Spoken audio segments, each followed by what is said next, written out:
नमस्कार, आप सभी का बहुत स्वागत है इन खबर में। इस वक्त मेरे साथ दिल्ली महिला आयोग की अध्यक्ष स्वाति मालीवाल मौजूद है। 7 साल से ये अपना पद संभाल रही है। तो मेरा आपसे पहला प्रश्न है कि आप दिल्ली में लड़कियों को कितना सेफ मानती हो और हकीकत में महिलाओं की सुरक्षा की जो जिम्मेदारी है वो किसकी है?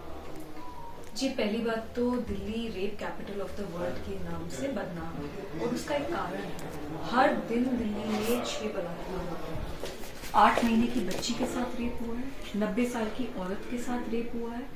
और अगर लड़कियां अपने कॉलेज में फेस्ट तक मनाने जाएं तो वहां भी आदमी घुसकर उनके साथ सेक्सुअल हैरेसमेंट कर रहे हैं। इस तरीके के केसेस हर दिन बढ़ते ही चले जा रहे हैं और दिल्ली में ये बिल्कुल मानती हूँ कि बहुत असुरक्षित है महिलाओं के लिए। जिम्मेदारी किसकी है, ये एक बड़ा सवाल है। सबसे पहले तो मैं ये मानती हूँ कि जब जिस राज्य की पुलिस सुधर जाए तो काफी हद तक क्राइम कंट्रोल हो जाता है। यानी कि आप दिल्ली पुलिस को लापरवाह मानती हैं कि महिलाओं के साथ इतने अपराध बढ़ रहे हैं, तो इसके लिए आप दिल्ली पुलिस को कहना चाहेंगे जिम्मेदार?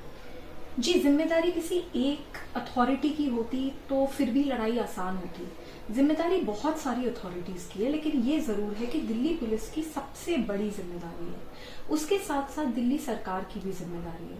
अगर हम देखें तो लास्ट माइल कनेक्टिविटी, माने बसेस आपको घर तक ज्यादा दूर तक पहुंचा पाए, इस तरीके से मेट्रो में जैसे बच्चियां चलती हैं उसमें भी हम बहुत बार देखते हैं कि सेक्सुअल हैरेसमेंट के केसेस होते हैं।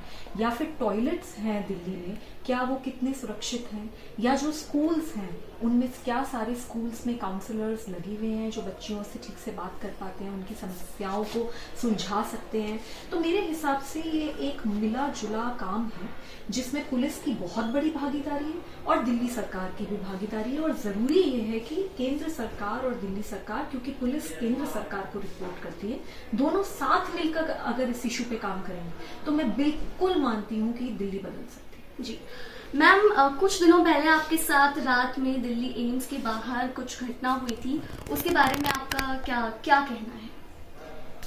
मैं इंस्पेक्शन कर रही थी। अंजलि को दिल्ली की सड़कों पर 13 किलोमीटर तक घसीटा गया था। हमने नोटिस इशू किया, उसके बाद काफी मुद्दा बना और तब जाकर उसके कातिल तो अरेस्ट हुए ही, साथ में वो जो पुलिस ऑफिसर सो रहे थे जिनके कारण वो पीसीआर पे कॉल होती रही, लड़की घसीटी जाती रही, नहीं आया, वो सारे के सारे ऑफिसर्स भी सस्पेंड हुए। लेकिन मैं ये मानती हूँ कि ये काफी नहीं है। जरूरी ये है कि क्या एक अकेली लड़की दिल्ली में, दिल्ली देश की राजधानी में सड़क पे रात में अगर कहीं फंस जाती है तो क्या वो सुरक्षित है या नहीं, ये जानने के लिए मैंने इंस्पेक्शन किया।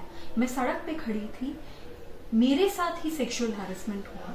उस आदमी को मैंने पकड़वाया, एफआईआर करवाई और उसके ऊपर एक्शन करवाया। और मुझे सपोर्ट करने की जगह एक बहुत बड़ा तबका था जिनमें काफी नेता थे, उन्होंने मुझे से पूछा रात में क्यों गई, दिन में क्यों नहीं गई, क्या कपड़े पहने हुए थे, लड़कों को छेड़ रही थी इसलिए रात में 2 डिग्री टेम्परेचर में खड़ी थी।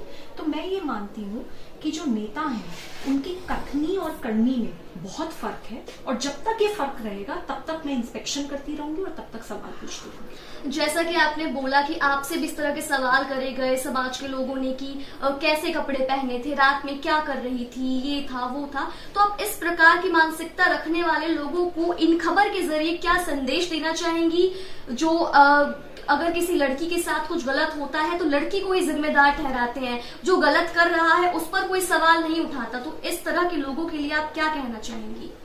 मेरा बस यही मैसेज है, कल आप भी हो सकते हो, आप जिससे प्यार करते हो वो भी हो सकते हैं। तो जब हम किसी लड़की के ऊपर उंगली उठाते हैं तो 3 उंगलियां हमारे ऊपर भी हैं, हमें उस बारे में सोचना पड़ेगा। एक लड़की बहुत हिम्मत करती है और तब जाकर अपने सेक्सुअल हैरेसमेंट के बारे में रिपोर्ट कर पाती है और लोगों को बता पाती है। ऐसी लड़की को सपोर्ट की जरूरत होती है, सिस्टम के सपोर्ट की जरूरत होती है और कम से कम हम उसे जज तो ना करें। बहुत दुख की बात है, मैं निर्भया की मदर से मिली थी और उन्होंने मुझे एक बात बोली जो जहन में हमेशा रहेगी। उन्होंने कहा कि कभी कभी लगता है अच्छा हुआ मेरी बेटी मर गई, क्योंकि इस देश में जो न्याय की लड़ाई है वो इतनी कठिन है। और निर्भया तक से पूछा गया, रात में क्यों गई, दिन में क्यों नहीं गई, ऑटो में क्यों नहीं गई, बस में क्यों गई, वो लड़का कौन था, कहीं बॉयफ्रेंड तो नहीं था। तो जब तक हम लड़कियों को कटघरे में खड़ा करेंगे तब तक ये जो समस्या है, जो कि अब बहुत बड़ी होती जा रही है, ये कभी ठीक नहीं होगी। वाकई ऐसी परेशानियों से निपटने के लिए देश को बदलने की जरूरत है, अपनी मानसिकता को बदलने की जरूरत है। तो इस खबर में फिलहाल के लिए इतना ही। आप देखते रहिए इन खबर।